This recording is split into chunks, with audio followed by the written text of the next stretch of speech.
Kajian Kitab.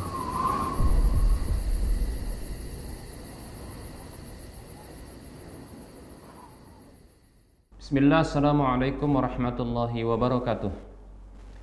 Innal hamdalillah nahmaduhu wa nasta'inuhu wa nastaghfiruh wa na'udzu billahi min shururi anfusina wa min sayyiati a'malina. May yahdihillahu fala mudilla lahu wa may yudlilhu fala hadiyalah. Wa asyhadu an la ilaha illallah wahdahu la syarika lah.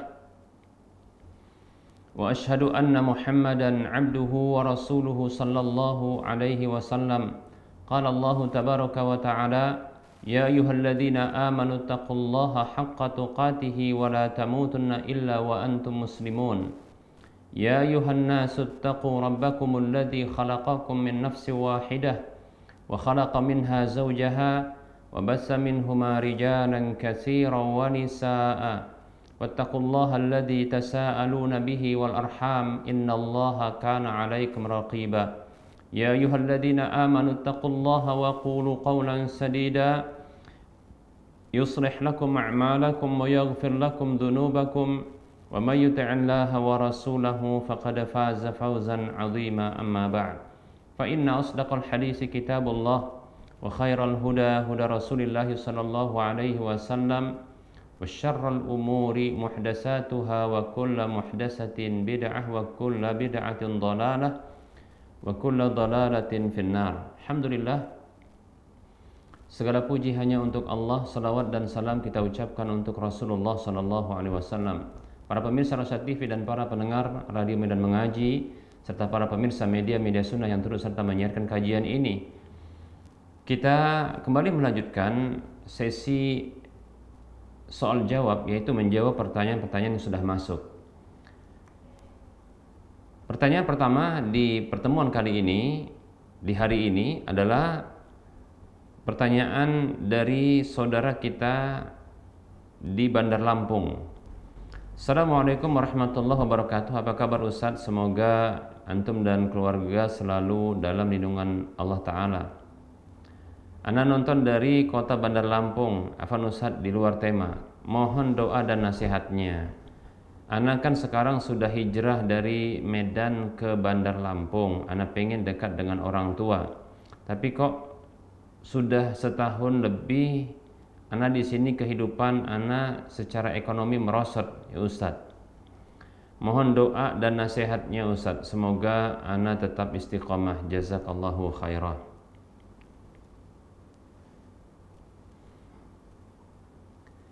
Bismillah, waalaikumsalam warahmatullahi wabarakatuh. Alhamdulillah, kami selalu sehat dan dalam kebaikan dan lindungan Allah Subhanahu wa taala.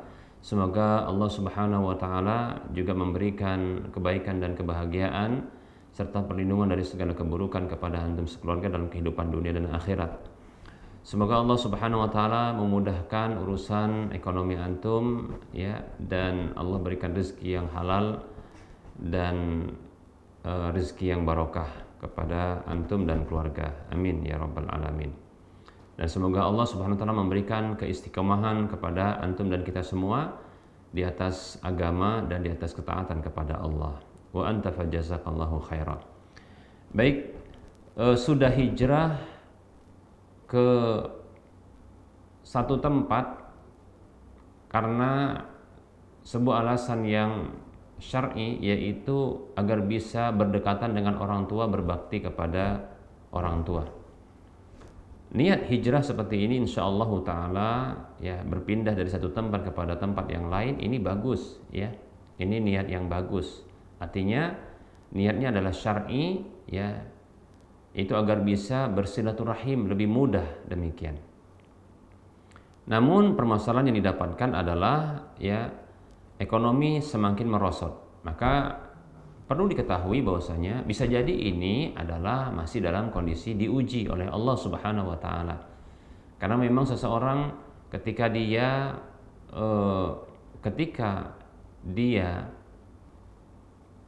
memang betul-betul berniat ya, hijrah, pindah atau memilih sesuatu karena Allah Subhanahu wa taala, maka insyaallah ta'ala ya Allah akan uji dia, akan uji, demikian. ya Allah akan memberikan ujian. Ya, seperti seorang mengaku beriman maka Allah akan uji.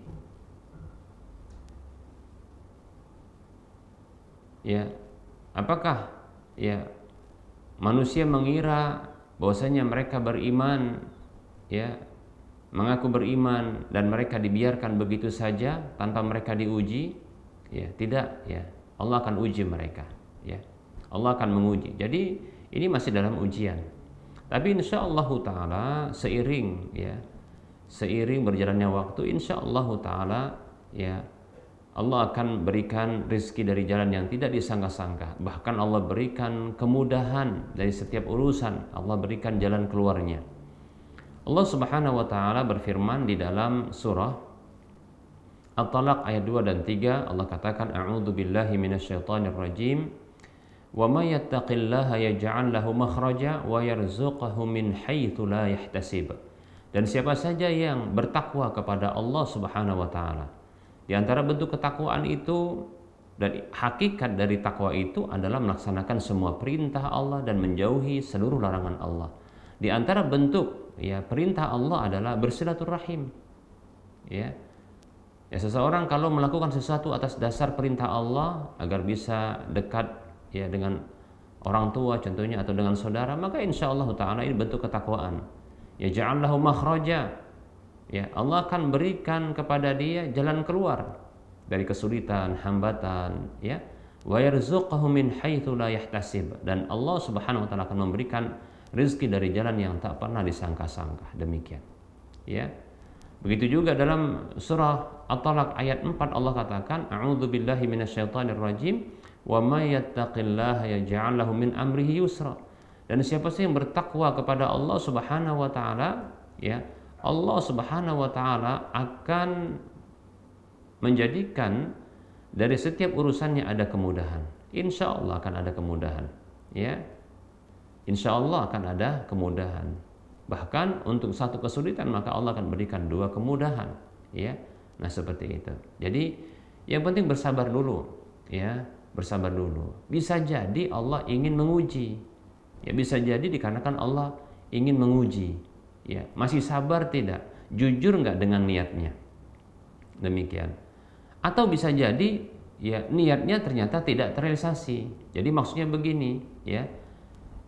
Niat ya pindah ke satu tempat agar bisa berdekatan dengan orang tua, ternyata ya ini tidak dibuktikan dengan silaturahim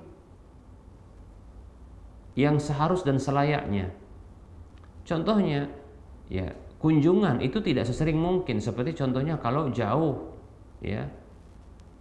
Sama saja contohnya ternyata ya silaturahimnya tidak sesering mungkin. Jadi sama saja. Nah, seperti itu.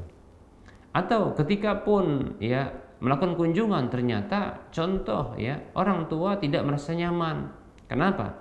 Karena mungkin ada sikap yang tidak tepat, seperti ungkapan juga masih masih kasar mungkin, ya. Tindakan juga belum ada kelemah lembutan dan seterusnya. Masih juga marah-marahan. Ya, contoh seperti itu. Ini contoh saja, ya. Nah, mestinya ya kalau dekat dengan kerabat, lebih-lebih orang tua, maka silaturahim ya dilakukan dengan sering dan tindakan membantu mereka itu lebih sering pula. Nah, seperti itu. Seperti memberi ya, memberikan sebagian harta walaupun ya sedikit tidak mengapa. Begitu juga ya memberikan bantuan ya untuk kebutuhan untuk hal-hal pekerjaan yang mereka butuhkan. Nah, seperti itu. Ya. Menjadikan orang tua itu ridho dengan kita, ya. Seperti barangkali menemani mereka untuk ya berbicara. Kadang orang tua ini butuh untuk didengarkan, ya, pembicaraannya atau ucapannya. Karena apa? Mungkin mereka kesepian, sehingga mereka hanya butuh orang yang mendengarkan, ya, mendengarkan ucapannya, ya, memperhatikannya, karena mungkin kesepian, ya, rindu dengan anak-anak. Nah, seperti itu. Ini barangkali yang belum terrealisasi, demikian. Nah, seperti itu. Sehingga ini juga yang belum bisa dinyatakan sebagai bentuk ya memperbaiki silaturahim atau menjadikan baik silaturahim itu. Ya, padahal Rasulullah SAW mengatakan, ya, man ahabba an yubsata lahu fi rizqihi wa an yunsa'alahu fi athari falyasir rahimahu. Di Sahih Bukhari Muslim, kata Nabi sallallahu alaihi wasallam, siapa saja yang ingin luaskan rizkinya dan dipanjangkan pada usianya, maka sambung tali silaturahim. Ini sudah dekat dengan orang tua tapi kok belum, ya, diluaskan rizkinya kok belum juga, ya, atau kita tidak tahu apakah sakit-sakitan dan seterusnya, ya. Ya, sehingga seolah-olah pengen mati saja gitu, ya. Nah, coba, ya, silaturahimnya berarti yang belum tepat, demikian. Ya, silahkan coba ditambah lagi silaturahimnya, ya, dengan kunjungan, menawarkan bantuan, bahkan nggak perlu menawarkan, bahkan begitu nampak butuh dibantu maka dibantu, baik itu, ya, dengan tenaga, dengan jasa, ya. Kalau butuh harta dibantu harta jika ada, demikian. Kalau tidak ada, ya, katakan minta maaf kepada orang tua. Nah, seperti itu, ya. Wallahu ta'ala a'lam. Semoga Allah Subhanahu wa taala menjadikan kita hamba-hamba yang saleh, ya, menjadikan kita sebagai hamba-hamba yang saleh. Amin ya rabbal alamin. Baik, pertanyaan kedua. Bismillah. Afwan Ustaz, mau bertanya, jika keluar madhi apakah kita wajib junub? Wajib mandi junub?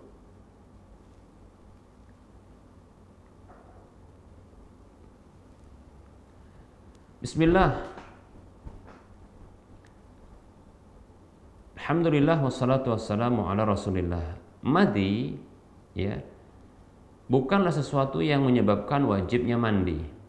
Madhi itu berbeda dengan mani. Madhi adalah cairan yang warnanya lebih cenderung dia bening, putih atau bening, ya. Namun keluarnya, ya, itu tidaklah memancar dan keluarnya tidak diiringi, ya, dengan lemas, demikian, ya. Dari teksturnya berbeda, dari ciri-ciri ketika keluarnya juga berbeda, demikian, ya. Begitu juga, ya, setelah keluar itu pun berbeda, demikian. Jadi madhi demikian, ya, dari sisi sifat zatnya, di mana dia lebih bening, cenderung bening, demikian, ya. Kemudian tidak begitu lengket, berbeda dengan mani, berbeda dengan mani. Kemudian dia keluarnya tidak memancar, berbeda dengan mani yang memancar. Kemudian keluarnya tidak diiringi dengan lemas. Nah, seperti itu, ya. Ini namanya madhi. Adapun mani berbeda. Mani itu, ya, baunya berbeda, ya. Kemudian sifat zatnya berbeda, itu agak lengket dan terkadang dia berwarna bening putih seperti itu, ya, ke putih-putih, demikian. Kemudian keluarnya itu memancar pada umumnya, ya, bergumpal-gumpal terkadang, kemudian dan dia, ya, terkadang diiringi dengan lemas, ya, dan pada umumnya diiringi dengan lemas. Nah, seperti itu. Adapun mani, ya, maka dia menyebabkan mandi, seperti itu. Ibnu Abbas radhiyallahu anhu pernah mengatakan, ya, amal mani fa innahu minhul ghuslu. Adapun mani, ya, maka darinya lah wajib mandi. Wa ammal madhi wal wadi, adapun madhi dan wadi, ya, wadi itu adalah cairan yang keluar dari kemaluan setelah aktivitas yang capek, yang berat, dan itu setelah buang air kecil biasanya, demikian. Maka keduanya ini, madhi dan wadi, ya, faqala, maka disebutkan igsil madzakiraka, au cuci kemaluanmu, kemudian fatawadda wudu'aka lis-salati, dan wudulah seperti wudumu untuk salat, demikian. Nah, disebutkan seperti itu. Jadi dari sini kita dapatkan bahwasanya, ya, madhi itu najis dan wadi itu najis karena diperintahkan untuk dicuci, ya. Namun dia bukanlah, ya, yang mewajibkan mandi, karena Rasul mengatakan, atau seperti yang diungkapkan oleh Ibnu Abbas radhiyallahu anhu, Ya, fatawadda wudu'aka lis-shalah, dan wudulah seperti wudumu untuk salat. Demikian. Wallahu taala a'lam.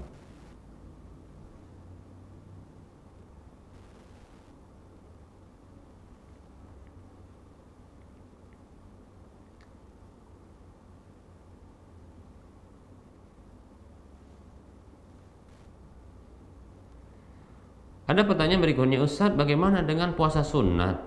Lalu dengan sengaja berhubungan intim suami istri, apakah harus berpuasa 2 bulan berturut-turut?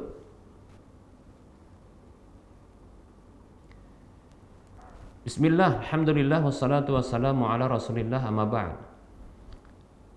Puasa sunat berbeda dengan puasa wajib di bulan Ramadan, ya.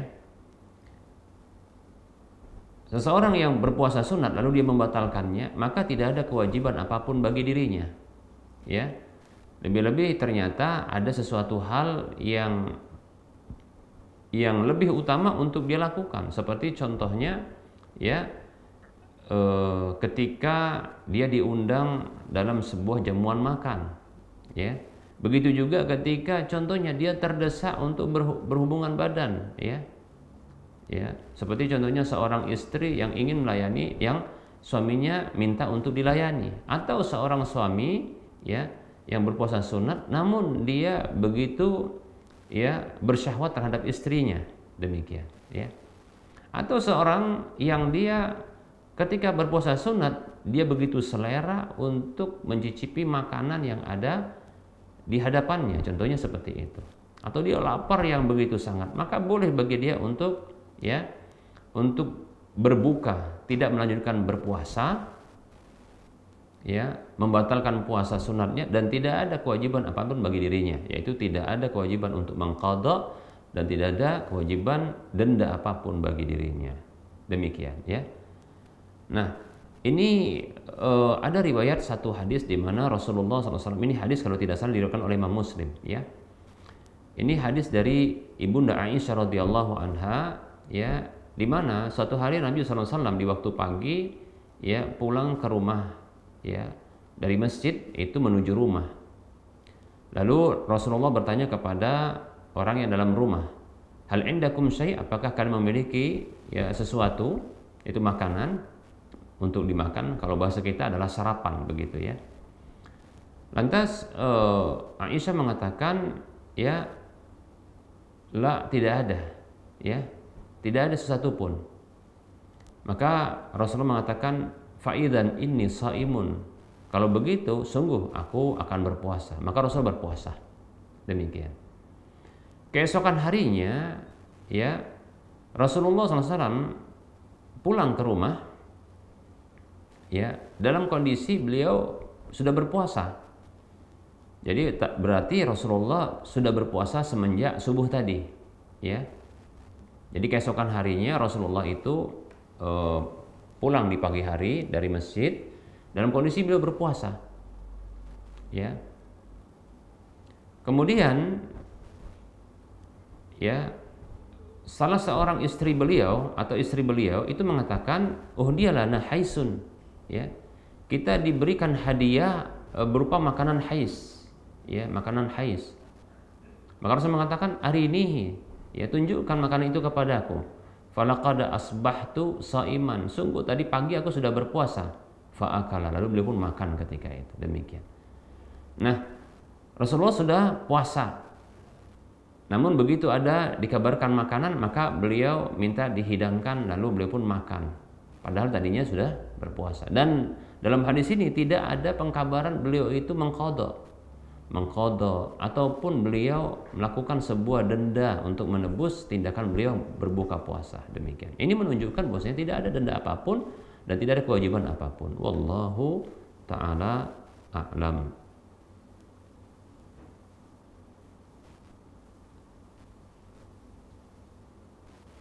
Pertanyaan yang keempat, Assalamualaikum Ustaz, di tempat anak imamnya ada 3. Ketiga imam tersebut sholatnya super cepat, ya, dari segi bacaan maupun gerakan sholatnya. Bolehkah sholat di belakangnya? Bismillah, alhamdulillah, wassalatu wassalamu ala rasulillah, amma ba'd. Waalaikumsalam warahmatullahi wabarakatuh. Ya, cepat itu belum tentu tidak tumakninah. Cepat itu belum tentu tidak tumakninah. Karena tumakninah itu adalah ya kita katakan gerakan cepat, sholat cepat itu belum tentu tidak tumakninah. Ya, tumakninah itu adalah ketika sudah tepat ya gerakan seorang yang sholat ketika itu seperti tegak, berdiri dan tenang. Begitu juga ketika ruku sudah lurus kemudian tenang, seukuran dari bacaan masing-masing yang paling minimal. Demikian. Ketika ruku contohnya ketika sudah tenang dalam kondisi ruku dia baca subhana rabbiyal azimi wa bihamdi. Sekali saja itu sudah dia tumakninah dan itu boleh dia lanjutkan gerakan yang lainnya. Sujud juga begitu, ketika sudah sempurna sujud lalu dibaca subhana rabbiyal a'la wa bihamdihi. Itu sudah dia bisa bergerak ke berikutnya. Demikian. Yang dikatakan tidak tumakninah dan ini bisa membuat sholatnya tidak sah adalah ketika dia dalam kondisi membaca bacaan rukun tersebut sementara dia belum sempurna rukunnya. Seperti contohnya dalam kondisi masih bergerak hendak ruku itu sudah membaca. Demikian. Belum dalam posisi tenang ya dia sudah membaca, ini tidak tumakninah. Nah seperti itu ya. Demikian. Adapun bacaan kita katakan begitu juga, bacaan ya itu belum tentu ya cepat itu adalah tidak tepat ya. Karena memang ada namanya bacaan hadar. Hadar itu cepat tapi dia tepat. Demikian.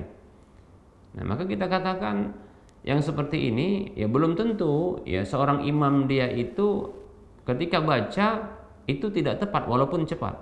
Bisa jadi seseorang imam baca contohnya seperti ini ya. Alhamdulillahirabbil alamin arrahmanir rahim maliki yaumiddin iyyaka na'budu wa iyyaka nasta'in. Nah, itu cepat, hadar namun tepat, bisa. Tidak mengapa. Ya. Nah, kita saja mungkin yang biasa lambat dan lambat sehingga kita seolah-olah itu merasa cepat. Namun kalau contohnya sudahlah cepat bacaannya, belepotan tidak benar ya hukum tajwidnya, makharijul hurufnya, maka ini ya kita katakan ya tidak tepat atau dimakruhkan menurut pendapat yang kuat untuk sholat di belakang mereka. Nah seperti itu ya. Wallahu ta'ala alam. Jadi ya menurut pendapat yang kuat kalau seandainya sebuah sholat itu ada kesalahan imamnya ya seperti bacaan Al-Fatihah yang kurang tepat ya, kemudian gerakan imam yang dia begitu cepat ya, maka ini insyaallah taala tidaklah mempengaruhi ya keabsahan sholat kecuali bila tidak tumakninah. Karena tumakninah itu rukun ya yang insyaallah taala bila kehilangan rukun tersebut maka ini ya akan menjadikan batal salat tersebut. Adapun Al-Fatihah itu adalah sekadar kemampuan orang tersebut membacanya. Demikian ya. Dia sudah membaca tapi itu kemampuannya, maka itu dihukumi untuk dirinya, maka itu sudah cukup. Demikian. Adapun bila tidak tumakninah maka sama sekali itu kehilangan ya, tidak melakukannya. Seperti tidak membaca Al-Fatihah sama sekali. Tidak tumakninah maka seperti tidak membaca ya Al-Fatihah sama sekali. Ketahui ruku itu adalah rukun, tumakninah dalam ruku itu adalah rukun yang tersendiri. Demikian. I'tidal itu rukun, tenang atau tumakninah dalam i'tidal adalah rukun yang tersendiri. Sujud adalah rukun, duduk antara dua sujud adalah rukun, dan tenang di masing-masingnya itu merupakan rukun yang tersendiri. Demikian. Bila tidak melakukan tumakninah ya, maka ini seperti tidak melakukan ya atau sengaja meninggalkan rukun tersebut. Sama seperti tidak membaca Al-Fatihah, maka tidak benar. Tapi kalau contohnya baca Al-Fatihah namun ternyata salah, maka wallahu taala alam ini dia sudah baca tapi itu sekadar kemampuannya, maka insyaallah taala sah bagi dirinya. Adapun bagi makmum yang kualitasnya di bawah dia atau sama, maka sah juga. Adapun makmum yang lebih ketimbang dirinya, maka makruh wallahu taala alam. Walaupun ada berpendapat tidak sah juga, tapi pendapat yang kuat wallahu alam adalah makruh. Demikian ya. Rasulullah mengatakan ya ketika berbicara tentang para imam-imam yang melakukan kesalahan, yusalluna lakum, mereka salat untuk kalian. Fa in asabu falakum walahum, kalau mereka benar maka pahalanya untuk kalian dan mereka. Wa in akhtau falakum, kalau mereka salah maka kalian dapat pahala, adapun dosa mereka yang tanggung. Demikian. Kama qala sallallahu alaihi wasallam. Wallahu taala alam. Baik, ini saja barangkali yang bisa kita sampaikan. Mohon maaf atas segala kekurangan. Kita ketemu lagi di lain kesempatan.